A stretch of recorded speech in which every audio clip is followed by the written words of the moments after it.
In this video, I'm going to show you how to open Piano Roll in Pro Tools. Now to do this, first I would recommend making a new track. So go to the track up top, go to new, and of course make a MIDI track. Now of course you could do any other as well. I'm just gonna use a MIDI track here and click on create.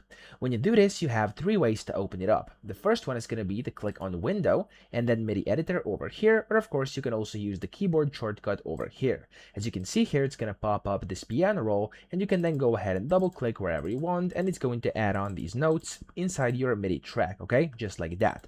Now the second method to open the piano roll is if you have already created like a MIDI track in here. So if you have some audio or some MIDI sections, you can go and select this grabber tool up top, double click on it, and it's going to open up this piano roll at the bottom over here, okay?